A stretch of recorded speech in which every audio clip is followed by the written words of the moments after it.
गुरुजन के चरणों को ध्यान में रखते हुए, माता पिता के चरणों को स्पर्श करते हुए हम 3 बार ओम का उच्चारण करें। ॐ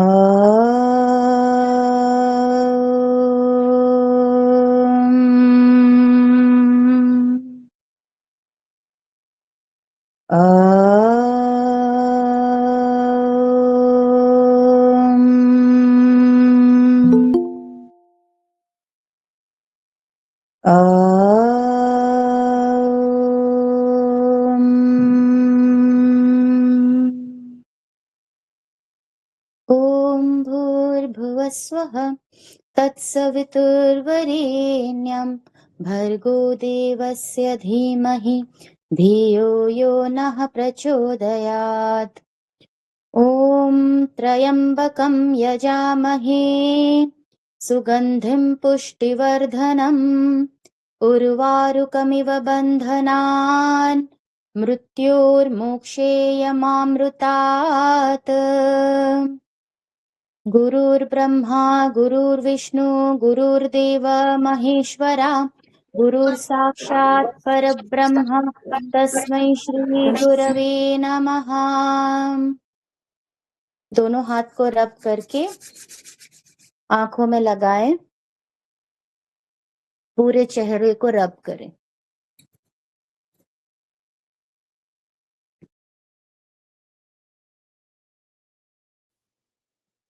इसको कहते हैं पूर्ण प्रार्थना। ठीक है, पूरी तरीके से अच्छे से किया, जो एक्चुअल में यही प्रेयर होना चाहिए। बस एक चीज इसमें और रह गई, संकल्प। ठीक है, संकल्प इसमें अधूरा रह गया, बाकी सारी चीजें आपकी कंप्लीट है। जी ma'am, thank you ma'am. Welcome.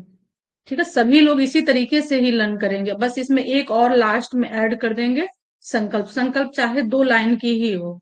ठीक है, और संकल्प आप लोगों के ग्रुप में पढ़ा होगा, उस संकल्प को भी आप लोग लर्न कर लीजिए, चाहे 2 लाइन की ही क्यों ना हो, इसको बोलना जरूरी है। तो ये चीजें यहाँ पर आप सीख लेंगे तो आप देखेंगे कि लाइफ टाइम इसको भूलेंगे नहीं। भक्ति योग हम लोगों ने देख लिया था कल। ऑडियो और वीडियो क्लियर है? जी मैम। जी मैम। आज हम देखेंगे तंत्र योग। ठीक है, तो तंत्र योग का भी एक छोटा सा ओवरऑल व्यू हम दे दें, ताकि आप लोगों को समझ में आ जाए कि तंत्र योग है क्या। तंत्र योग का ये मतलब आप लोग बिल्कुल नहीं समझेंगे कि कोई तंत्र मंत्र क्रिया से रिलेटेड है। ठीक है, तंत्र योग का मतलब होता है विस्तार, यानी किसी चीज को विस्तार में जानना, ब्रॉड में जानना, बड़ा करना। ठीक है, उसमें बहुत सारी ऐसी चीजें आ जाती हैं कि जो तंत्र को, अपनी क्रियाओं को हम किस लेवल तक ले जा सकते हैं। ठीक है, और वो क्रियाएं हमारी सिद्ध होती हैं, जो आजकल इस तरीके से। हाँ बेटा, ओके सॉरी। ऐसा देखा जाता है कि जो तांत्रिक लोग होते हैं ना, क्रियाएं दो तरह की होती हैं। जैसे विद्याएं 2 तरह की होती है ना, एक परा एक अपरा, इस तरीके से तंत्र भी इसी तरीके से होता है, जो कि एक पॉजिटिव रिजल्ट देता है, एक निगेटिव रिजल्ट देता है। लेकिन जो निगेटिव रिजल्ट देता है वो जल्दी फलीभूत होता है, हाँ, उस पर जल्दी एक्शन होता है। और जो पॉजिटिव रिजल्ट देता है उसमें सालों लग जाते, बहुत टाइम लग जाता है, बस इसकी एक संकल्प होता है। लेकिन आप ये लोग, वो तंत्र मंत्र से बिल्कुल भी नहीं है, ये बिल्कुल तंत्र योग अलग है। ठीक है, ये तंत्र योग है, ना कि वो तंत्र मंत्र वाली क्रियाएं। हालांकि कुछ चीजें इसमें इंक्लूड हैं, तो उसको ये अदरवाइज आप लोग नहीं लेंगे, वो हमें योग से जोड़ करके लेना है। जब योग से जोड़ करके लेंगे आप, कनेक्ट करके, तब आपको समझ में आएगा कि तंत्र वगैरह कुछ ऐसा गलत वाला नहीं होता है। ठीक है, करने वाले करते भी हैं, लेकिन हमें उस वाले फॉर्म में नहीं जाना, निगेटिव फॉर्म में नहीं जाना, हमें पॉजिटिव फॉर्म में जाना। ये है तंत्र योग। देखेंगे मैम पेज नंबर क्या है? 33 है। तंत्र का अर्थ है विस्तार। तंत्र योग का उद्देश्य अपने दिमाग का विस्तार करना। देख लीजिए यहीं पे लिखा हुआ कि अपने दिमाग का विस्तार करना। ठीक है, तंत्र योग का मतलब मीनिंग है विस्तार, या अपना दिमाग का विस्तार करना, ताकि आप चेतना के सभी स्तरों तक पहुंच सके। चेतना हमारी कितनी सारी हैं, जो हमारे 60 चक्र है ना, ये सारे हमारे चेतनाओं में ही आते हैं। और एक 3 चेतना वो होती है, कॉन्शियस, सब कॉन्शियस, अनकॉन्शियस। ठीक है, वो एक अलग चेतना हो गई, वो भी स्तर हमें जानना जरूरी है। लेकिन जब वो आप साइकोलॉजिक पढ़ेंगे वहां पर वो कनेक्ट होगा, और यहाँ पर क्या हमारे होंगे, चक्रास कनेक्ट होंगे। क्यों? क्योंकि ये योग है, और योग में भी साइकोलॉजिक है, और वो भी योग से कनेक्ट है, बट उसका जो है स्तर दूसरा है, पढ़ाने का मीनिंग दूसरा है। वो हमारे कॉन्शियस लेवल पर, अनकॉन्शियस लेवल पर, और पूर्ण कॉन्शियस लेवल पर, इस तरीके से है। वो भी 3 तरीके से है, 3 तरह से, इस तरीके से मान के चलेंगे ताकि आप चेतना के सभी स्तरों तक पहुंच सके। यानी जो हमारे जितने भी चक्रास है ना, ये सारे चेतना में ही आ जाएंगे, यहां तक हम पहुंच सके। अपने दिमाग का विस्तार हम लोग को ऐसे करना है। यह वास्तविक आत्मा को जागृत करने के लिए उपयोग में लाया जाता है। तंत्र योग विवाहित जोड़ों के लिए अपनी कामुकता को बढ़ाने और उनके रिश्तों में विशेष प्रकार की जुड़ाव के लिए होता है, लेकिन इसे व्यक्तिगत रूप से भी किया जा सकता है, जिसे कुंडलिनी योग कहा जाता है। एक तरह से ये तंत्र योग कुंडलिनी योग से भी जुड़ा हुआ है। ठीक है, कुंडलिनी का पूरा कल हमने विस्तार से आप लोगों ने देखा कि किस तरीके से कुंडलिनी का सारा चीज हमने बताया। और ये जब आप मतलब मैं बता रही हूँ, जो ये बताया गया ना, कामुकता जो बताई गई है, इसको अदरवाइज कोई भी नहीं लेगा। ये सृष्टि के एक निर्माण का एक प्रोसेस है, जो हर पति पत्नी उसको अपनी बहुत ईमानदारी से निभाते हैं। ठीक है, तो ये जब डीप में आप पढ़ेंगे, यहाँ तो बहुत कम है, तो यहाँ हम क्या ही बताएं आप लोगों को, आप खुद ही समझ जाइए। उस स्तर को ही जो कुंडलिनी जागृत होती है, ठीक है, तो वहां पर सब चीजें जो है खत्म हो जाती है, आपको कुछ भी याद नहीं होता है। ठीक है, ये वही एक प्रक्रिया बताई गई है, जिसे कुंडलिनी योग भी कहा जाता है। ये विशेष रूप से सेक्स के बारे में नहीं, लेकिन ये इसका एक हिस्सा है। ठीक है, विशेष रूप से मतलब इस बात को सिर्फ आप समझते चलेंगे, ऐसा नहीं है कि आप पढ़ रहे हैं तो इसको सेक्स समझेंगे, बस इसका उसका एक पार्ट है, हिस्सा है उसका। ठीक है, जो उससे रिलेटेड है, लेकिन यह इसका एक हिस्सा है। यह ज्ञान को प्राप्त करने और कई अनुष्ठानों के माध्यम में स्वयं को पार करने के बारे में बताता है। ये ज्ञान के लिए बताया गया है, ना कि कोई इसको अपनी दूसरी तरीके से समझ लेगा। यहाँ सभी लोग बड़े हैं, समझदार हैं, कोई छोटा बच्चा नहीं है जो सारी बातें समझाने की जरूरत है। तंत्र योग मूलाधार से आज्ञा चक्र तक 6 चक्रों में अवि अव्यवस्थित शक्तियों के विकास पर जोर देता है। कल 60 चक्र वाला पूरा बताया, कैसे कुंडलिनी जागृत होती है, तो हमारे 60 चक्रों को भेदते हुए, भेदन करते हुए कहाँ पहुंच जाती है, सहस्रार में पहुंच जाती है। ठीक है, ये सारी वही बातें बता रहे हैं। कुंडलिनी योग वास्तव में तांत्रिक साधना से संबंधित है, जो इस सर्प रूपी कुंडलिनी के फैलाव व जोड़ देता है। संपूर्ण तंत्रिका साधना का उद्देश्य कुंडलिनी जागृत करना और सदा शिव के साथ एकजुट हो जाना। शिव का रूप क्या है, देखा है आप लोगों ने, हमेशा ध्यान में रहते हैं। एक तरह से शिव को भी हम तंत्र विद्या कहते हैं। ठीक है, जब आप लोग हठ योग की पुस्तकें पढ़ेंगे ना, जब, तो आप देखेंगे कि तंत्र का एक बहुत बड़ा विस्तार से बताया गया, और ये पूरा शिव और पार्वती के ही उस पर बेस्ड है। ठीक है, कैसे शिव पार्वती का मिलन होता है, और जब ये जो मिलन होता है ना शिव शक्ति का, और ये मिलन वही बताया गया है कि जो अभी पति पत्नी का भी एक बताया गया ना, कामुकता का बताया गया है। तो जिस समय पति पत्नी दोनों जब एक साथ होते हैं ना, तो वो देखेंगे कि फिर वो कुछ टाइम के लिए सब चीजें भूल जाते हैं, मतलब वहां कुछ भी नहीं रहता, इस वही स्थिति है। ठीक है, जो पति पत्नी के मिलने का जो, तो वही शिव और शक्ति के मिलन का जो बताया गया है, एकदम सब कुछ वहां खत्म। समझ रहे हैं ना आप लोग बात को? ठीक है, अपने लेवल पे सभी लोग इस बात को समझिएगा। तो ये तंत्र विद्या जो है ना, ये बहुत विस्तार से ही बताया गया है। तो ये सदाशिव के साथ एकजुट होना है। सदाशिव मतलब अपने सहसार, या शिव और पार्वती का मिलन, या कुंडलिनी जागृत, ये सारी अवस्थाएं एक ही होती हैं। ठीक है, तंत्र का संधि विच्छेद करें तो 2 शब्द मिलते हैं, त अर्थात फैलाव, और त्र अर्थात बिना रुकावट के। ऐसा फैलाव या नेटवर्क जिसमें कोई रुकावट या विच्छेदन ना हो, जो एकाकी हो।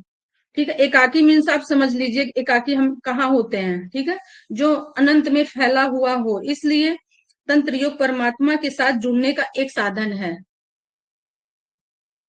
आप लोगों को लगता है ना कि ये शरीर मिल गया है, हमारी मैरिज हो गई है, और हमने मतलब जो प्रक्रिया है निभा दिया, एक बच्चे का निर्माण हो गया सृष्टि के संचालन के लिए। ये सिर्फ इतना ही नहीं है। ठीक है, ये बहुत डीप में है, और ये सीधा सीधा परमात्मा से जुड़ा। जो आजकल के लोग मतलब इतनी क्रूर मानसिकता है कि हैं जो छोटे छोटे बच्चों के साथ, बच्चियों के साथ जो करते हैं, वो एक कहीं ना कहीं ये जानते हैं कि बस ये भोगने की चीज है। ये भोगने की चीज नहीं है। जो परमात्मा ने ये हमें दिया है ना, ये सारे भगवान से जुड़े हुए हैं। मूलाधार चक्र पता है, वहां गणेश भगवान जी का स्थान है, जो मूलाधार चक्र है। आप लोगों ने अगर पढ़ा होगा तो, ठीक है, मूलाधार में भगवान गणेश का वहां पर वास होता है। इसी तरीके से जितने हमारे चक्रास हैं, हर चक्रास में एक परमात्मा बसे हुए हैं। पर अज्ञानी लोग ये सोचते हैं कि बस किसी को देखा या बच्चियों को देखा, जो आजकल ये सब चल रहे हैं, जो हम बोलना नहीं चाहते हैं, आप लोग ऐसे ही समझ जाइए, ठीक है, कि ये भोगने की वस्तु है। ये वाकई में देखा जाए तो सृष्टि के निर्माण के लिए, सृष्टि के संचालन के लिए, सृष्टि के विस्तार के लिए एक बहुत शुद्ध और पवित्र चीज है, जिसकी पूजा करनी चाहिए। लेकिन लोग नहीं समझते हैं। लोग सोचते हैं कि पत्नी आ गई या कहीं लड़की हमने देख लिया, तो हम अपनी कामुकता को उत्तेजित करके वहां पर अपनी चीजें कर लिया और हम बहुत महान काम कर दिया।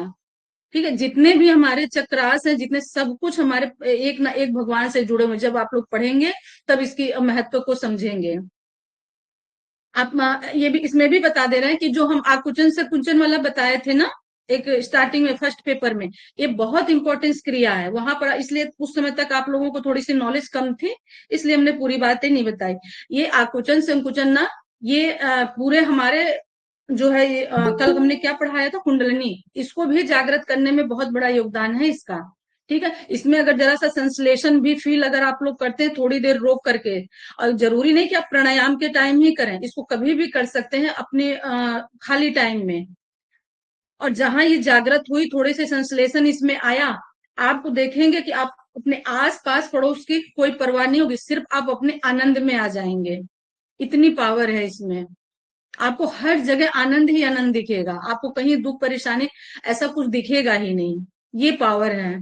तो जो लोग इस पावर को, योगी ही इस पावर को समझते हैं, अदरवाइज तो हम जानते हैं कोई नहीं समझता। इसलिए योग को हर जन जन तक पहुंचाना जरूरी है। 5 इयर्स के बाद बच्चों को योग पक्का पढ़ाइए। जितने लोग जुड़े हुए हैं, जितने लोग मुझे सुन रहे हैं, ठीक है, ये सारी चीजें वहां से कनेक्ट है कि अगर बच्चों का विस्तार करना है या भविष्य में उनका वाकई में उनका फ्यूचर सिक्योर करना है, उनको सही रास्ते पे लाना है, सही शिक्षा देना है, तो एक योग का 1 घंटा कुछ भी उनको बताना जरूरी है।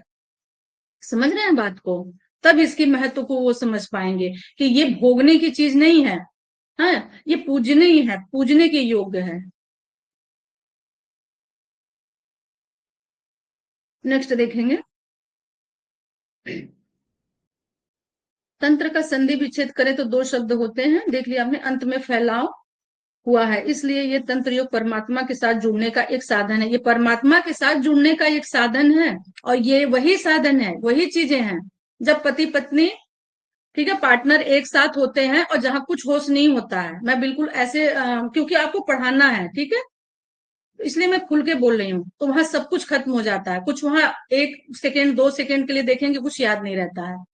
ये हमें ऐसा, जो अनजान है उनको लगता है कि भोगने की चीज है। ये भोगने की चीज नहीं, सीधे परमात्मा से मिलने की चीज है। यही है कुंडलिनी जागृत। तंत्र योग आध्यात्मिक उत्थान के लिए शक्तिशाली शक्तियों में से एक है।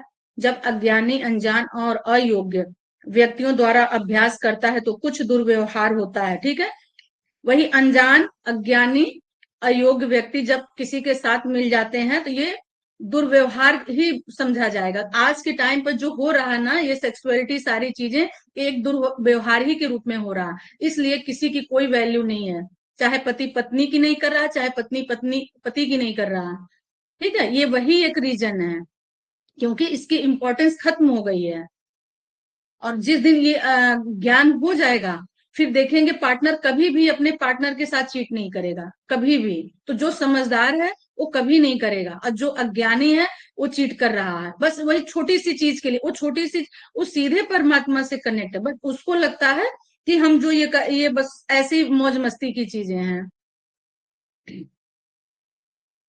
इस बात से इनकार नहीं किया जा रहा है कि शक्तिवाद के कुछ अपमानित रूपों में जादू, अनैतिकता और गुप्त शक्तियों के अलावा कुछ नहीं मांगता है। ठीक है, इस बात से इनकार नहीं किया जा सकता है कुछ चीजें, लेकिन वो कहीं ना कहीं अच्छी भी चीजें, जो ये तंत्र मंत्र वाला आप लोग देखेंगे, वो कहीं ना कहीं किसी फॉर्म में अच्छी भी चीजें हैं, जिसको कुछ लोग बुरा मानते हैं, लेकिन हर वक्त वो बुरा नहीं होता। जब उसकी गलत चीजों पे इस्तेमाल किया जाता है, उपयोग किया जाता है, तब वो बुरा हो जाता है। लेकिन जब हम देखेंगे जो वही चीजें किसी के लिए अच्छा साबित होता है, तो वो पॉजिटिव में आ जाता है, फिर उसको हम गलत नहीं मानते हैं। सच्चाई की विकृति अभिव्यक्ति का एक उदाहरण है। तंत्र योग में 5 मकारों का सिद्धांत है। मद्य या शराब, मत्सा या मांस, मत्स्य या मछली, मुद्रा या प्रतीकात्मक कृतियों, मैथुन या मैथुना। मैथुन मैथुना वही जो अभी हमने आपको थोड़ी देर पहले बताया है। ठीक है, तो इसको समझने के लिए ये होता है कि लोग कहते हैं कि बहुत सारी चीजें गलत है। इसमें कोई भी चीज गलत नहीं है, लेकिन इसके तरीके गलत, जो आजकल के हो रहे हैं वो तरीके गलत हैं। ठीक है, और अगर ये तरीके फिर से वैदिक काल आ जाए, पहले जैसे ऋषि मुनि आ जाए, पहले जैसे ज्ञानी आ जाए, तो ये सारी चीजों की पूजा होने लगे। बताया था ना हमने कि आधुनिक नहीं, वैदिक काल में स्त्रियों की भी पूजा होती थी, स्त्रियां भी डिबेट करती थी। बताया था ना कि वो पावर था उस समय। मैत्राणी और कल्याणी इन लोगों के एग्जाम्पल हैं। सावित्री वगैरह जो लोग हैं उस टाइम के, वो लोग एग्जाम्पल हैं हम लोगों के लिए, है ना। लेकिन उनको मानता कौन है? क्यों? क्योंकि रात गई बात गई, वही वाली कहानी है ना। लेकिन अगर हम इसको इस सिद्धांत के साथ में चलते हैं, तो हम हर किसी का रिस्पेक्ट करते हैं। और जो लोग नहीं मानते हैं, तो फिर वही है, मारे मारे फिर रहे हैं, रिस्पेक्ट कहीं नहीं, लेकिन वो सोच रहे हैं इसी में हमारी सारी रिस्पेक्ट है। अच्छा, अभी जो हमने मद्य, शराब, मांस, मत्स्य बताया, मछली, हाँ, इसका हम यहाँ पूरी डिटेल बता दे रहे हैं। जो एक एक पैराग्राफ है, इसको छोड़ दे रहे हैं, इसी का पूरा यहाँ पर पैराग्राफ दे रखा है जो मद्य शराब से दिया है। ठीक है, देखिए पहले इसको समझिएगा आप लोग। मद्य शराब का सेवन अर्थात सहसार से जो अमृत धारा निकलती है, उसे पीना मद्यपान कहलाता है। जब हम खेचरी मुद्रा करते हैं, खेचरी मुद्रा सभी को, आई थिंक सभी को पता होगा, खेचरी मुद्रा जब हम करते हैं, तो खेचरी मुद्रा का पहले तो आप समझ लीजिए कि वर्णन घेरंड संहिता में बहुत ही अच्छे से किया गया है। ठीक है, हम पूरे साथ साथ आप लोगों को बताते भी चल रहे हैं कि आपको कहाँ क्या पढ़ना है, तब वहां डिटेल आपको मिल जाएगा। खेचरी मुद्रा में बताया गया कि आगे की जो टंक है ना, उसको थोड़ा सा कट किया जाता है। टंक के नीचे का हिस्सा जो होता है, वो थोड़ा सा कट करते हैं। साधना है ये सारी चीजें। ठीक है, और फिर कुछ टाइम तक योगी सुबह, मतलब 30 मिनट, सॉरी 1 मिनट, 1 मिनट ज्यादा हो रहा, 30 सेकेंड। ठीक है, 30 सेकेंड का सिर्फ ये प्रक्रिया है, कोई बहुत 1 मिनट की भी नहीं है। सुबह और शाम करना है उसको, रात को सोने से पहले और सुबह जगते ही करना है। हाँ, सुबह जैसे ही सो करके हम उठे वैसे ही करेंगे। तो ये धीरे धीरे धीरे, और वो कुछ दोहन भी है, दोहन की वर्णन इसमें किया गया है, हट प्रदीपिका में किया गया कि टंक को कैसे बढ़ाना है। मतलब उसको एक दोहन नाम दिया गया ना, जो हम गाय भैंसों का मिल्क निकालते हैं, तो उस प्रक्रिया से बताया गया कि टंक को बड़ा करना है। ठीक है, और उसके बाद से नीचे से टंक को थोड़ा सा कट करते हैं, हल्का सा कट करते हैं, और फिर टंक को फोल्ड करके हम कहाँ लेकर के आते हैं? अपने यहाँ पर लेकर के जाते हैं। ठीक है, और वहां पर देखेंगे तो जो हमारे यहाँ से सहसार से जो हमेशा टपकता, आज भी टपक रहा, आप सबको भी टपक रहा, हम मुझे भी टपक रहा, लेकिन उसका हम लोग विशेषता समझ नहीं पाते कि इसका कैसे हमें यूज करना है। और वो टपक करके सीधे कहाँ चला जा रहा है? हमारे पेनक्रियाज में, और पेनक्रियाज में वो पूरा भस्म हो जा रहा है। उसका आनंद हम लोग ले नहीं पा रहे हैं। अगर व्यक्ति उसका आनंद लेना शुरू कर दे, उसकी प्रैक्टिस करना शुरू कर दे, तो टंक जब यहाँ तक आएगा, तो वो अमृत का पूरा बूंद बूंद बूंद हमेशा वो गिरता है। ठीक है, और वो टपकता रहता है। फिर व्यक्ति ना बूढ़ा होगा, और ना तो उसकी आंखों की कभी रोशनी जाएगी, कभी फेस पे झुर्रियां नहीं आ सकती, बाल नहीं पक सकते। इतना पावर है। अब ज्ञान तो अलग ही लेवल का उसको होगा। ठीक है, तो वो मद्यपान से यहाँ पर वर्णन किया गया है। इस वाले ने जो लोग बना करके घरों को बर्बाद कर रहे हैं, इस तरीके का वाला मद्यपान नहीं है। ठीक है, तंत्र योग में उस मद्यपान का वर्णन किया गया है। और अगर जो नहीं, अगर करके भी आप लोग देखिए, 3 मंथ्स करके देखिए, आपको इसका टेस्ट पता चल जाएगा। जब कंटिन्यू आप करते हैं, टंग को अंदर धीरे धीरे धीरे करते करते प्रयास से टंग बिना कट किए, बिना दोहन किए, टंग अपना पीछे चलने लगेगा। उस टाइम हमने किया था, बहुत अच्छे रिजल्ट आए, लेकिन वो किसी कारण से मेरा छूट गया, तो अब मैं नहीं कर पा रही हूँ। हालांकि मैं पढ़ाते टाइम सारी चीजें बक देती हूँ, बोल देती हूँ, है ना, वो मेरी चली जाती है। जबकि ऐसा है, जब भी हम कोई साधना करते उस साधना के बारे में बताया नहीं जाता। बताने से क्या होता है, उस पर ब्रेक लग जाता है केवल साधना का। ठीक है, फिर वो साधना आपकी कोई भलीभूत नहीं होती। इसलिए मेरी कोई साधना आज तक पूरी नहीं हो पाई, क्योंकि हम पूरी सब बातें बता देते हैं। थोड़ी सी है मेरे अंदर ये सारी चीजें। ठीक है, तो उस मद्यपान से लिया जाता है, अमृत धारा निकलती है, उसे पीना मद्यपान कहलाता है। अगर व्यक्ति उस मद्यपान का सेवन करता है तो उसकी आयु भी बढ़ेगी और उसकी कभी वो बूढ़ा नहीं होगा, उसके बाल कभी नहीं पकेंगे, चेहरे पे कोई झुर्रियां नहीं आएगी, आंखों की रोशनी नहीं जाएगी। ये सब फायदे होते हैं। मस्सा या मांस। मस्सा या मांस का अर्थ है कि मांस को नियंत्रित करना, ना कि सॉरी मस्सा या मांस का अर्थ है कि मांस को नियंत्रित करना, ना कि मांस का सेवन करना। मांस को नियंत्रित करना, यह मांस का सेवन जीवा के संयम से होता है। ठीक है, जीवा एक तरह से, जब आप देखें ना, जो हम अभी बताएं खेचरी मुद्रा, खेचरी मुद्रा में जो हमारा टंक है ना, जीभ, इसी को गौ मांस कहा गया है। और ये हट प्रदीपिका में इसका वर्णन बहुत अच्छे से किया गया है। जीभ को, जिन्होंने हट प्रदीपिका पढ़ा होगा वो देखा होगा, जीभ को ही मांस का नाम दिया गया है, जो हमारे टंक हैं। तो वो मांस वो खाना नहीं कि आप जो बाहर वाले मांस खा रहे हैं। ठीक है, मांस हमारे अंदर ही है, ये टंक को ही मांस का नाम दिया गया है। और लेकिन इसको हम खाते नहीं है। ठीक है, ये हमारे लिए कितना काम की चीज होती है। 32 दुश्मनों के साथ में अकेले फाइट करती है ना। ये टंग कितना पावरफुल है कि चाहे तो दो लोगों को बिल्कुल मिलवा दे, दो लोगों को चाहे तो बिल्कुल अलग कर दे, है ना। ये इतना पावरफुल है और कितने दुश्मनों के बीच, 32 दुश्मनों के बीच में रहती है। तो इसका बड़ा इस्तेमाल सोच समझ के आप लोग भी किया करिए। मत्स्य, मत्स्य या मछली। मत्स्य मछली यानी ईड़ा, गंगा, ठीक है, पिंगला देने के बीच, दोनों के बीच को, सॉरी यहाँ देने मिसप्रिंट हो गया है, आप लोग सही कर लेंगे। दोनों के बीच जो सुषुम्ना नाड़ी है वह मत्स्य यमुना है। कल ही बताया था, ईड़ा पिंगला और सुषुम्ना यानी गंगा जमुना सरस्वती। जो हमारा ईड़ा पिंगला होता है और जो सुषुम्ना होता है उसको हम सरस्वती बोलते हैं। कई नाम हमने कल बताया था ना, इस तरीके से है। तो यहाँ सुषुम्ना को क्या बोला गया है, सरस्वती। इस लाइन को कोई चाहे तो एग्जाम ओरिएंटल इसको अंडरलाइन भी कर सकता है अपने जानकारी के लिए। और कभी भी पीडीएफ उठा करके देखेगा तो उसको तुरंत ये बातें समझ में आ जाएंगी कि ईड़ा क्या है, पिंगला क्या है और सुषुम्ना क्या है। सीधे अगर कहीं क्वेश्चन आ जाता है गंगा जमुना सरस्वती का है, किस नाड़ी से वर्णन किया गया, तो सीधे आप लोग आ जाएंगे ईड़ा पिंगला और सुषुम्ना, यही इसका आंसर हो जाएगा। प्राणायाम के द्वारा सुषुम्ना नाड़ी में वह बह रहे प्राण तत्व को नियंत्रित करना मत्स्य है। यानी जो प्राणायाम के समय सुषुम्ना नाड़ी में हमारे सांस चलते हैं, श्वास हमारे चलते हैं, ठीक है, उसको नियंत्रित करता है। एक नियंत्रण करने वाला, हम लोग देखे होंगे ना, गाड़ी वगैरह जैसे ड्राइव करते हैं, स्कूटी हो गया, बाइक हो गया, तो उसका क्या होता है, एक ब्रेक होता है ना। नहीं तो गाड़ी हमेशा चलती ही रहेगी, वो रुकेगी ही नहीं। बात समझ रहे हैं आप लोग। तो वो ब्रेकर का नाम जो है हमारा मत्स्य है, मत्स्य। ठीक है, जो रुक रुक करके सांसों को, मतलब अगर हम बोल रहे हैं जिस स्पीड से हम बोल रहे हैं, एक हम ब्रेक ले रहे हैं ना, छोटा सा एक हम बीच में ब्रेक ले रहे हैं, तो ये वही ब्रेक है, ब्रेकर है मत्स्य, यानी ईड़ा पिंगला मैम सुनना के बीच में। कोई मैम भी क्वेश्चन मतलब होगा लास्ट में बताएंगे, सभी के आंसर हम लास्ट में देंगे। ऐसे ना थोड़ा पढ़ाने का फ्लो जो होता है, फिर जो दिमाग में रहता है ना, वो थोड़ा सा डिस्ट्रैक्ट हो जाता है। तो प्लीज आप लोग माइंड मत कीजिए, सभी के हम क्वेश्चन के आंसर देंगे क्लास के बाद। मुद्रा या प्रतीकात्मक। मुद्रा या प्रतीकात्मक यानी भ्रिकुटी के मध्य जो आत्मा विराजमान है, उसे जिसने पहचान लिया वो मुद्रा साधक कहलाते हैं। भ्रिकुटी किसको बोलते हैं, भ्रिकुटी किसी को पता है, भ्रिकुटी भी नोट डाउन कीजिए, तुरंत नोट डाउन कीजिए। मैम भ्रिकुटी हो गया, भ्रिकुटी भौं को किसको, बोलते हैं, भौं को, आईब्रो को। नहीं एब्रो को नहीं बोलते, एब्रो के बीच जहां हम तिलक और बिंदी लगाते हैं उस सेंटर पॉइंट को बोलते हैं।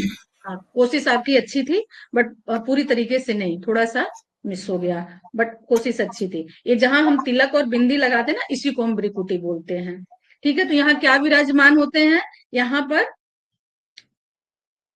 आत्मा विराजमान होती है। ठीक है, कहने का मतलब आत्मा वही जो हमारी सुषुम्ना नाड़ी आ करके, सॉरी सुषुम्ना नहीं, स्पाइन कॉर्ड जो आ करके मिला, जो हमारी पिट्यूटरी ग्लैंड है, ठीक है, इसको एक्टिव करता है। क्या? हमारा नर्वस सिस्टम और हमारा स्पाइन, ये दोनों मिला हुआ तब जाकर के हमारी ये चीजें एक्टिव होती हैं। इसलिए हमेशा देखते हैं ना, हमने इसके बारे में पहले भी आपको बताया, यहाँ बिंदी स्त्रियां लगाती हैं और पुरुष यहाँ तिलक क्यों लगाते हैं? ये ताकि हमेशा यहाँ प्रेस होता रहे और ये एक्टिव होता रहे।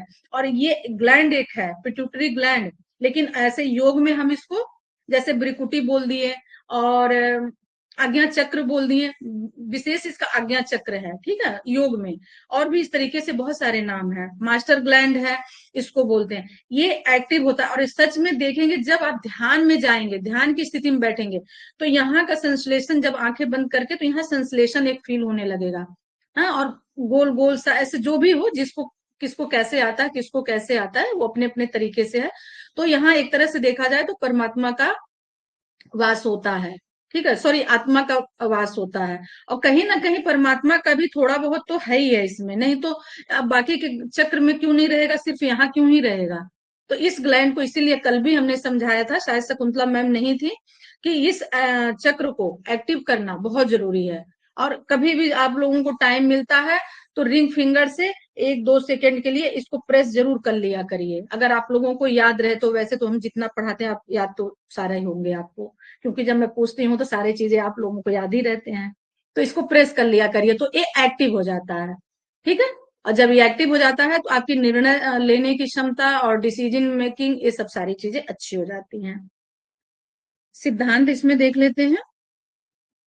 तंत्र के कुछ पहलुओं में एक गुप्त सिद्धांत है। यह एक गुप्त विद्या है जिसे किताबों के अध्ययन से नहीं सीखा जा सकता है, ठीक है। व्यवहारिक तांत्रिक तंत्रिका आचार्य और योगी ही इसे सिखा सकते हैं। आई बात समझ में? तंत्र विद्या किसी बुक, किसी पुस्तक में नहीं लिखा है, और कोई भी ऐसा ढूंढ करके भी तंत्र वंत्र नहीं सीखने लगना, ठीक है। ये सिर्फ एक योग आचार्य के उसमें और योगी के ही सान्निध्य में हम सीख सकते हैं। अगर किसी को कुछ थोड़ा बहुत सीखना हो तो हमेशा ऐसे गुरु का अपने चुनाव कीजिए। पहले उनको जांचिए, परखिए, समझिए कि हाँ सच में इन्होंने किया होगा। ऐसे किसी भी, क्योंकि आजकल आडंबर बहुत ज्यादा है, हर कोई अपनी दुकान खोल करके, हर कोई अपनी यूट्यूब खोल करके बैठा है आपको सिखाने के लिए, आपको लूटने के लिए बैठा है, ठीक है। तो अपनी विवेक बुद्धि का इस्तेमाल कीजिएगा कि हमें अगर सीखना है, जानना है, समझना है। बहुत से लोग होते हैं जानने के लिए, समझने के लिए भी सीखते हैं, ऐसा नहीं कि वो गलत करने के लिए ही सीखते हैं। बहुत लोग होते हैं, बहुत इच्छुक होते हैं जानने समझने के लिए, मैं भी उसमें से एक हूँ। नई नई चीजें जानने के लिए बहुत इच्छुक रहती हूँ कि कैसे, कब, कहाँ, कैसे होगा। तो एक अच्छे गुरु का चुनाव कीजिए और फिर उस विद्या को आप सीख सकते हैं। लेकिन वो सीख करके किसी पे गलत इस्तेमाल नहीं करना, उपयोग नहीं करना है इसे। योगी छात्र को शुद्धता, विश्वास, भक्ति, समर्पण, नम्रता, साहस, वैश्विक प्रेम, सच्चाई के प्रति समर्पित होना चाहिए। इन अगर जो सीखना चाहता है अच्छे से, तो ये जितनी बातें अभी इसमें लिखी हुई हैं वो पूर्ण उसको अंदर वो सारी चीजें होनी चाहिए, और खुद को समर्पित करना होना चाहिए किसी भी चीज के लिए। व्यवसायी में इन गुणों की अनुपस्थिति का मतलब है शक्तिवाद का एक संपूर्ण दुरुपयोग, ठीक है। जिनके अंदर ये सारी भावनाएं नहीं है, ये सारी चीजें विद्यमान नहीं है, कि जो कि अभी आपने पढ़ा, समर्पण, नम्रता, साहस वगैरह, तो वो फिर सीखना दुरुपयोग के समान है। क्योंकि गलत व्यक्ति सीखेगा, गलत चीजों के लिए सीखेगा, तो गलत तरीके से गलत इस्तेमाल वो करेगा, ठीक है, अपने फायदे के लिए। लेकिन वही चीजें अगर किसी को होता है ना, हम कई बार हमारे बच्चे छोटे होते हैं, उनको कहते हैं ना नजर दोष लग जाती है, तो कुछ ऐसे गुरु लोग होते हैं, पंडित जी लोग होते हैं, हम लोग जाते हैं, फूंक डलवाते, तो बच्चे ठीक भी हो जाते हैं। देखा है ना कई बार आप लोगों ने। तो बच्चे तो वो सही चीज के, क्योंकि उनको सच में सीखना होता है, जानना होता है कुछ, तो वो इसलिए वो सही चीजें करते हैं, तो उनको उनका नुकसान नहीं है। लेकिन कुछ इसी में गलत भी विद्याएं सीख लेते हैं, तो वो दुरुपयोग करते हैं, वो लोगों पे गलत तरीके से तंत्र मंत्र करके उनका बर्बाद करते हैं, नुकसान करते हैं, तो वो जो कि सही नहीं है। तो ऐसे लोगों से ही आप लोगों को अपने विवेक बुद्धि लगा करके बचना है। तंत्र योग का उद्देश्य, तंत्र योग मूलाधार, उद्देश्य अब देखिएगा इसका। तंत्र योग मूलाधार से आज्ञा चक्र तक 6 चक्रों में अव्यवस्थित शक्तियों के विकास पर जोर देता है। ठीक है, वही तंत्र है जो हमारी कुंडलिनी को कुंडलिनी वगैरह इसीलिए बता रहे थे हम कल परसों, जो 2 दिन हमने क्लास ली। नॉर्मल लोगों का कुंडलिनी वगैरह नहीं जागृत होता है। ठीक है, और जो ये तंत्र विद्या वगैरह सीखते हैं या जो पुरोहित पंडित ऐसे होते हैं ना, ये लोग भी इस पर काम नहीं करते। ये लोग सिर्फ अपनी थोड़ी सी साधना ऐसे करते हैं ताकि उनका जीवन यापन हो सके। अपने जीवन यापन के लिए अपने अकॉर्डिंग उतना ही करते हैं। और तंत्र विद्या वगैरह ये जैसे आप लोगों ने सुना होगा ना, अभी जो कुंभ का मेला लगा था उसमें बहुत सारे देखा होगा अघोड़ी लोग थे ना, एक शब्द ऐसा सुना होगा अघोड़ियों का।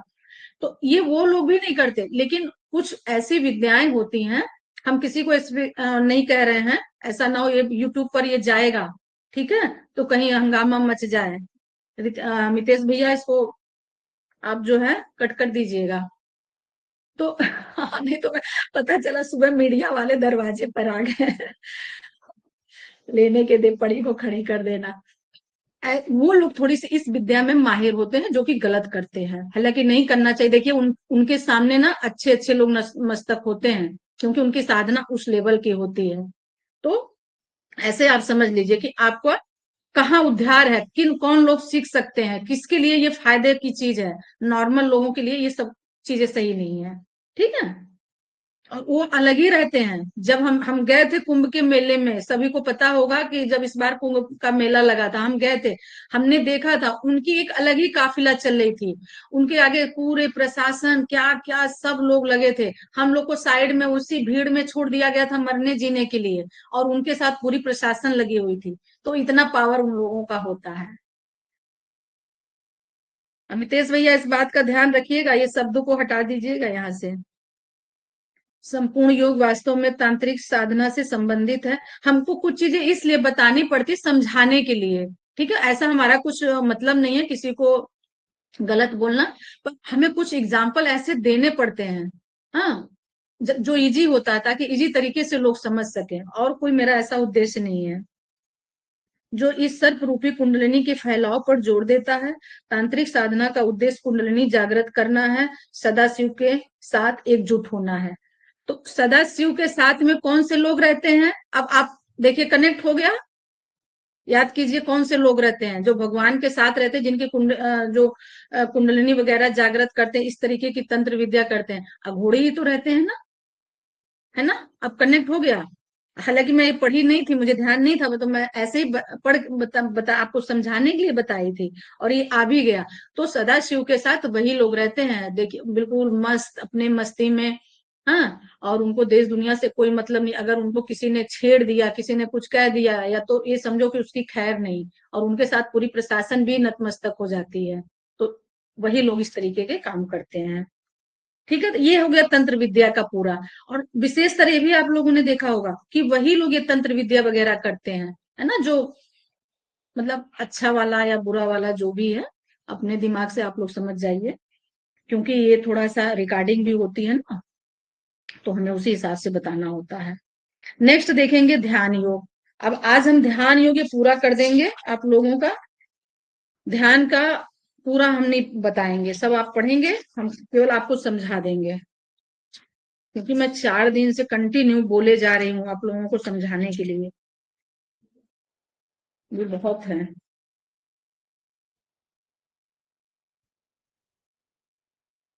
बस एक पैराग्राफ पढ़ करके आपको समझा देते हैं। अष्टांग योग में ध्यान का 7वां स्थान है। ईश्वर की उपासना करते करते जब धारणा की स्थिति हृदय कमल में होती है, तब जीवात्मा परमात्मा में मग्न हो जाता है। जीवात्मा परमात्मा वाला कॉन्सेप्ट बिल्कुल क्लियर है।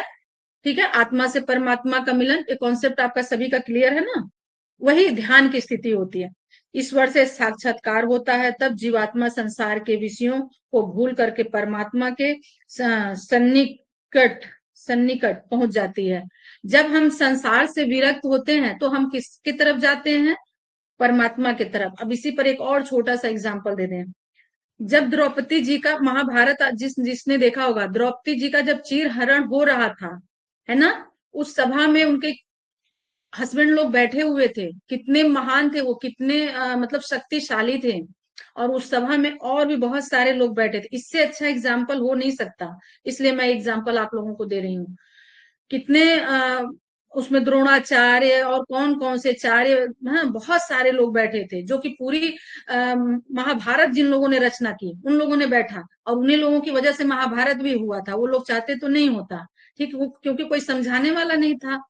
हाँ, तो अपनी पत्नी का 5 पतियों ने हेल्प नहीं कर पाए, वो बचा नहीं पाए, है ना। उसको चीर हरण जिसको करना था दुशासन को, उसने कर ही दिया। उनकी इतनी हिम्मत नहीं थी, जबकि इतने एक गदाधारी थे, एक धनुर्धारी थे, और क्या क्या लोग थे, ठीक है। वो लोग अपनी पत्नी का रक्षा नहीं कर पाए, एक पत्नी की रक्षा नहीं कर पाए। वो किसने किया रक्षा उनकी? उन्होंने सीधे अपने कान्हा को पुकारा, कृष्ण भगवान को पुकारा, और वही उनकी रक्षा की है। तो आप लोग भी मनुष्यों से एक्सपेक्ट छोड़ दीजिए कि कोई हमारी हेल्प करेगा। करना है तो स्वयं, और नहीं तो परमात्मा। इन दो के अलावा आपकी हेल्प कोई नहीं कर सकता। और जो करेगा ना, 20 आपके ऊपर गिना देगा, फिर इतना वो आपको दबा देगा, इतना आपको झुका देगा कि पूरी जिंदगी उनकी गुलामी करते रहो आप। बात समझ में आ रही है मेरी? तो इतने शक्तिशाली बन जाइए, इतने स्ट्रांग बन जाइए कि किसी की हेल्प की जरूरत नहीं है, ठीक है। तो इससे इसीलिए हम ये बता रहे हैं कि आत्मा परमात्मा से बड़ा कोई नहीं है। या तो आप स्वयं अपनी हेल्प कीजिए किसी भी चीज में, या तो सीधे परमात्मा को समर्पित हो जाइए। जिनके 5 पति इतने स्ट्रांग थे, ठीक है, वो जब अपनी पत्नी की रक्षा नहीं कर पाए, तो दूसरा कोई क्या, और नॉर्मल व्यक्ति क्या ही कर सकता है। तो सब कुछ इसीलिए परमात्मा पर छोड़ दीजिए। अब तो सबको यकीन हो गया होगा कि परमात्मा है, ठीक है। परमात्मा में अब बिलीव करना आप लोग सीख लीजिए थोड़ा सा। साक्षात्कार होता है तथा जीवात्मा संसार के विषयों को भूल करके परमात्मा के सन्निकट पहुंच जाती है। जब हम संसार की सारी चीजों को भूल जाएंगे तो ऑटोमेटिक हम परमात्मा में विलीन हो जाएंगे। हम दोनों चीज एक साथ नहीं कर सकते कि परमात्मा को भी लेके चले और संसार के सारे रिश्तों को भी हम लेकर के चले। रिश्ते एक अलग बात हो गई, लेकिन जो पॉलिटिक्स वगैरह की हम बात करें, जो हम पॉलिटिक्स होता है लोगों के साथ में, है ना, वो सब चीजें नहीं, दोनों चीजें एक साथ नहीं चल सकती हैं। एक ही चीज चल सकती है, या तो आप पॉलिटिक्स कर लीजिए और या तो आप परमात्मा को प्राप्त हो जाइए। आधुनिक शब्दकोशों में यह अंतर नहीं मानता है, वे दोनों ही समान परिभाषा करते हैं, परंतु वास्तविकता यह नहीं है कि भारतीय दर्शन शास्त्र की, अब भारतीय दर्शन शास्त्र वगैरह आप लोगों ने भी पढ़ा नहीं है, तो अभी इसके बारे में हम चाहे जितना भी हम बता लेंगे, आप लोगों के सर से ऊपर से निकल जाएगा। कि सांख्य सांख्य शाखा के अनुसार ये सब भारतीय दर्शन, ये सांख्य, ये सब फिलोसफी की बुकें हैं, और वो भी हिस्ट्री, सॉरी, योग की ही हैं। के अनुसार ध्यानम निन विषयम मम, अर्थात मन में विघ्न उत्पन्न करने वाले संवेगों, विचारों और इच्छाओं से मन को मुक्त करना ध्यान है, ठीक है। ये जो लिखा है ध्याननम निर्विषयम मनन, मन में हमको क्या धारण करना चाहिए? परमात्मा को, ठीक है। और अगर जिनके अंदर ये सारे पॉलिटिक्स वाले विचार रहेंगे, पॉलिटिक्स मतलब आप समझ रहे हैं ना, जो फैमिली, हर फैमिली के अंदर कुछ ना कुछ होता रहता है, वैसे विचार अगर रहेंगे, लेन देन वाला, ये राग द्वेष, ईर्ष्या, इस तरीके के, तो परमात्मा का नाम तो लेना, परमात्मा का ध्यान तो करना दूर, आप नाम भी लेने की शक्ति नहीं आपके पास रहेगी। इतनी पावर है, क्योंकि परमात्मा खुद ही आपको अपने से दूर कर देगा। वो दिखावे में आप करिए, वो एक अलग चीज है। और जब आप इन सब निश्चल चीजों से आप दूर रहते हैं, परमात्मा खुद ही अपने करीब आपको मौका देता है, टाइम देता है, आपका मन लगने लगता है। और यही सबसे बड़ा जो है इसका एग्जाम्पल है कि आपका मन भगवान में ही लगने लगता है, उनके अलावा फिर कुछ अच्छा ही नहीं लगता। और जहां देखेंगे दो औरतें आपस में गपशप कर रही हैं या कुछ ऐसी बातें कर रही हैं, आप खुद ही वहां से हट जाएंगे, आपको अच्छा ही नहीं लगेगा। तो इसका मतलब कि परमात्मा हमारे ऊपर अपनी कृपा बरसा रहे हैं। उसी समय से अवेयर हो जाना चाहिए कि अब हमें और चीजों की जरूरत नहीं है, जो चीजों की हमें जरूरत है वो हमें मिल गई। पर अभी बहुत से अज्ञानी लोग ऐसे हैं जो नहीं समझ पाते हैं। संवेगों, विचारों और इच्छाओं से मन को मुक्त करना ध्यान है, इन सब चीजों से मुक्त करना ही ध्यान है। ध्यान ऐसी क्रिया है जिसके द्वारा प्रारंभ से ही शांति और स्थिरता प्राप्त करने में सहायता मिलती है। जो लोग ध्यान, आज तीसरा महीना हो गया, सितंबर, अक्टूबर, नवंबर क्लास स्टार्ट हुए, हाँ, आप कितने लोगों ने अपना ध्यान लगाया, नहीं लगाया, आप ही अपने ईमानदारी से बता पाएंगे। हमने तो सारी प्रक्रिया बता दी थी। ध्यान से व्यक्ति चंचल इच्छाओं, मन में उठने वाले नाना प्रकार के विचारों तथा संवेगों की प्रक्रियाओं से वह मुक्त हो जाता है। ठीक है, जब हम ध्यान लगाते हैं ना, तो जितने भी हमारी गलत भावनाएं, ईर्ष्या, द्वेष, राग, अभिनिवेश, ये सब जो चलते हैं ना, ऑटोमेटिक धीरे धीरे धीरे धीरे धीरे देखेंगे उन सब चीजों को आप दूर होता चला जाएगा, अपने आप से दूर होता चला जाएगा। ध्यान का केवल 10 से 5 से 10 मिनट, 10 से 20 मिनट, उसकी कोई टाइमिंग नहीं होती है कि नहीं आप 2 घंटा ध्यान में बैठेंगे तभी आज आप ध्यानी कहलाएंगे, ऐसा कुछ भी नहीं है। अगर आपका ध्यान 5 मिनट के लिए भी लग गया ना, विद इन 1 मिनट के लिए भी लग गया ना, तो समझो कि आपका जो है पूरे 24 आवर्स में से 1 मिनट कम कर दीजिए। ठीक है, तो वो जितना भी आपका आवर्स है वो कवर हो जाएगा। ये है ध्यान की प्रक्रिया और ध्यान को प्राप्त करने का पूरा फल। ठीक है, रिजल्ट जिसको बोलते हैं वो है। तो 1 मिनट का भी ध्यान अगर आपका लग गया, वो अपने से ही लग जाएगा। जब आप उस स्थिति में जाएंगे, प्रैक्टिस करेंगे, देखेंगे, खुद ही लग जाएगा आपका ध्यान। फिर आप ध्यान को कोई सिखाता नहीं है, कोई बताता नहीं है, ऐसा कुछ कहीं नहीं आप ऐसा करिए वैसा करिए। हाँ, ध्यान को विपश्यना ध्यान बताया गया, अपने सांसों को काउंट कीजिए बस, और देखेंगे धीरे धीरे सांसों को काउंट करते करते कितने अच्छे से आपको ध्यान लगना शुरू हो जाता है। और बहुत ज्यादा ऐसा नहीं, बाकी जगह बताई गई है, तरीका बताया गया, कितने टाइम करना, ये सारी चीजें बताई गई हैं। लेकिन ध्यान को कैसे करना है वो ऐसा कुछ नहीं कि ध्यान में क्या बहुत ज्यादा टेक्निक है, ऐसा कुछ नहीं है। उसका मानसिक और संवेगात्मक वातावरण शुद्ध हो जाता है तथा आंतरिक स्फूर्ति और आनंद का अनुभव प्राप्त करता है। तो जिन लोगों ने इस 3 महीने में इसको किया होगा वो खुद ही आनंद का अनुभव प्राप्त कर रहा होगा। अब बस ध्यान यही है, बहुत सारा चीज दिया है, ये आप खुद ही देख लेंगे। ठीक है, इसको हम पढ़ाएंगे भी नहीं। अब आधुनिक युग में ध्यान योग की उपयोगिता पढ़ाने की जरूरत है क्या? देख लीजिए आप लोग भी। इसको अगर नहीं समझ में आएगा तो पढ़ा दूंगी, ऐसा कुछ नहीं है, लेकिन समझ में आ रहा तो इतना ज्यादा कुछ नहीं। हमने स्टार्टिंग वाले फर्स्ट में भी बताया था और थर्ड में भी बता रहे हैं। ध्यान करने के लिए मन शुद्ध होना चाहिए, विचार पहले से बना लीजिए कि हमको ध्यान करना है, यही इसका इनिशियल स्टेज है। ठीक है, रात को अपना सारा काम निपटा करके किसी उसके बाद कोई आपको डिस्टर्ब ना करे, इतना तक। उसके बाद से या अगर ऐसा कोई हो घर में तो बता दीजिए कि हमको थोड़ी देर कोई डिस्टर्ब ना करे, हम 10 मिनट 15 मिनट में बाहर आ जाएंगे। एक रूम अपना बंद करके अपना वहां पर लाइट वगैरह थोड़ा सा ऑफ कर दीजिए, या 0 वाट का बल्ब भी लगा अब सकते हैं। नीचे वाले पैराग्राफ बता दीजिए। और बस ध्यान में ऐसे करने लगेंगे तो हो जाएगा। किसमें? आधुनिक युग में शकुंतला मैम?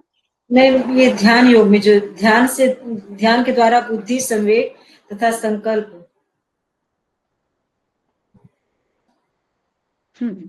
ठीक है, ध्यान के द्वारा बुद्धि, संवेग तथा संकल्प एकीकृत हो जाते हैं। हम संकल्प लेते हैं ना किसी किसी काम के लिए, हमने कहा ना छोटे छोटे संकल्प लेना शुरू कीजिए आप लोग, आपके जीवन में बहुत बड़े बड़े बदलाव आएंगे। छोटे संकल्प में अब वो भी बता ही देती हूँ, अब शायद आप लोग को ना पता हो कि हमें आज डॉगी को रोटी देना है, एक छोटा सा संकल्प हो गया। अगर आप सो गए, आप भूल भी गए कि हमको याद नहीं, अरे डॉगी को हमने रोटी नहीं डाली, ये संकल्प है कि आज से हम देना शुरू करेंगे। ठीक है, ऐसा संकल्प लेंगे।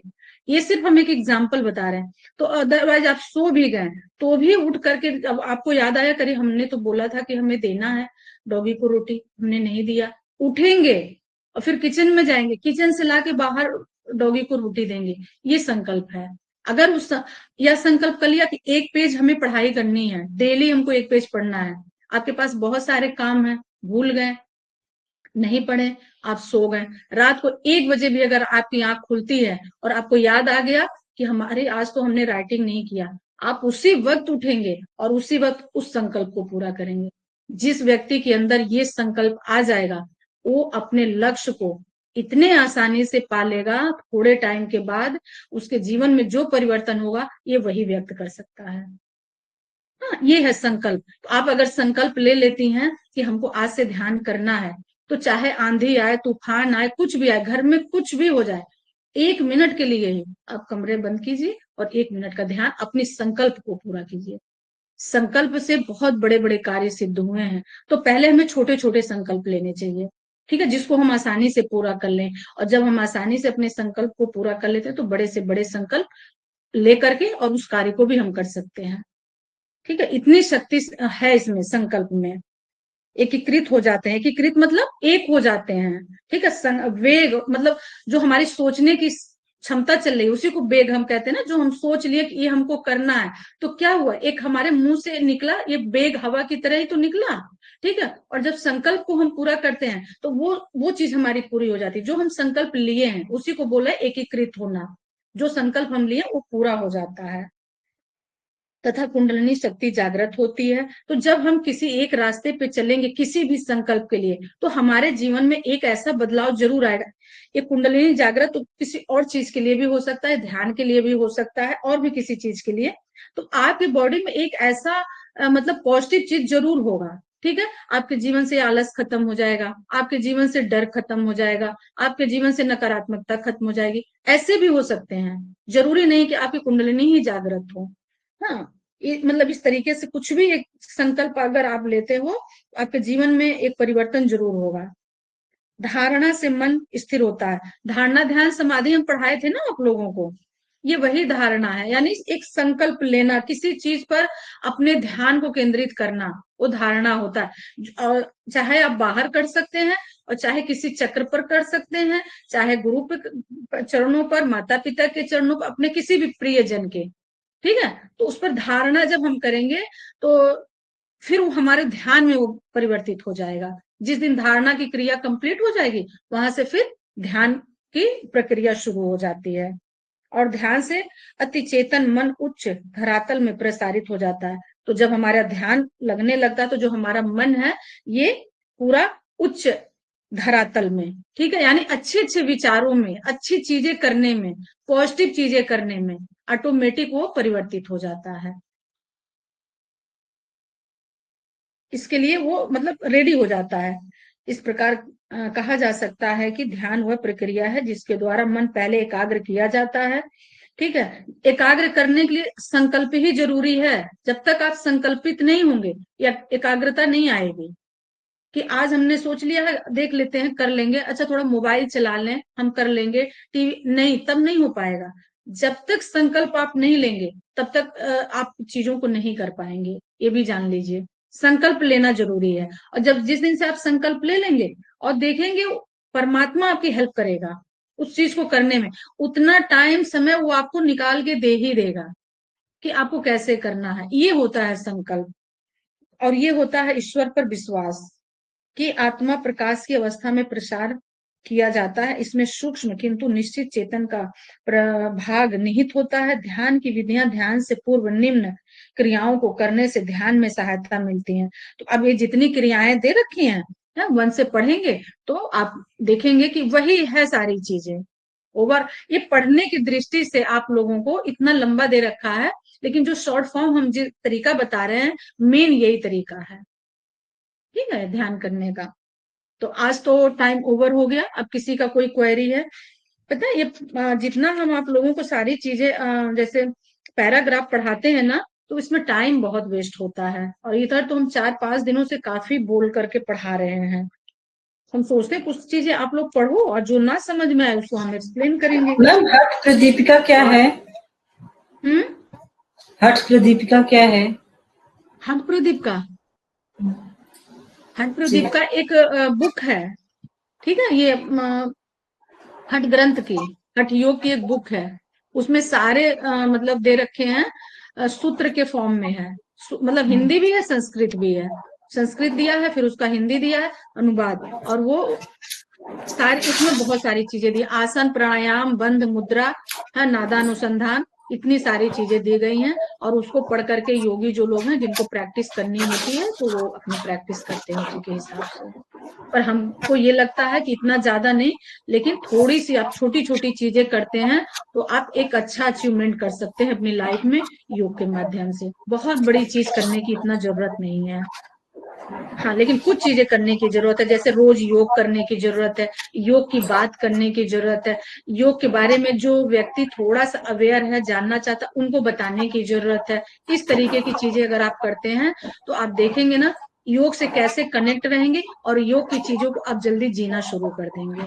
है ना, होता है ना कि हम जिस चीज में ज्यादा रहते हैं वही हमारे जीवन पर हावी होता है, वही हमारे जीवन में परिवर्तित होने लगता है। और किसी का कोई क्वेश्चन? तो ध्यान की मैम सारी है आपने जो बोला था मत्स्य मतलब ब्रेक, वो ब्रीदिंग का ब्रेक होता है या फिर स्पीकिंग जो हम बोलते हैं उसका ब्रेक, या फिर जो सांसें लेते हैं उसका ब्रेक, वो है क्या? हम बात आपसे कर रहे हैं, ठीक है। अभी बीच में जी हमने, मैम। आप जैसे किसी से कोई बात करते हो तो बीच में एक ब्रेक आता है ना, एक पॉज, थोड़ी सी सांस लेते हो ना, ऐसा तो नहीं ना कि कंटिन्यू आप बोल रहे हो और बीच, देखो अभी मैंने बोला तो सांस एक लिया ना, छोटा सा एक पॉज आया ना, उसी को हम लोग ब्रेक बोलते हैं। जब देखो ध्यान वगैरह जैसे प्राणायाम करते हैं तो एक आपने देखा होगा कुंभक, जिसमें सांसों को हम रोक करके रखते हैं, है ना, तो जी उसको हम मैम। कुंभक बोलते हैं। और जो हम बात करते करते, आप नोटिस कीजिएगा, ठीक है, कैसे मैं आपको समझाऊं, तो बात करते करते बीच में आप रुक रुक करके रुक करके मतलब जैसे अपनी बात आपने कुछ बोला, जैसे अभी मैंने रुका थोड़ा सा, फिर नेक्स्ट हमने स्टार्ट किया, ये वही वाले मत से हैं। जो बात करते करते हम सांस लेते हैं ना, थोड़ा सा रुक करके नेक्स्ट बात बोलने के लिए, जी आ मैम। रही है समझ में बात, ये वही वाला मत से है। Okay ma'am. जब आप घर में बात करेंगे अपने बच्चों से, या बच्चे फिर आपसे बात करेंगे, तो आप फील कीजिएगा कि कितनी देर में एक शब्द को बोलने में या कुछ कहने में, जैसे बच्चे ने कहा मम्मा मुझे पानी चाहिए, इतना बोला, फिर बीच में रुक गया, फिर कुछ और बोला, तो जो बीच में थोड़ी सी रुक गया ना, ये वही वाला मस्त है। Okay ma'am. नहीं समझ में आएगा तो भी फिर मैं बताऊंगी, इसको अच्छे से समझ लेना, क्योंकि समझना जरूरी है आप लोगों का।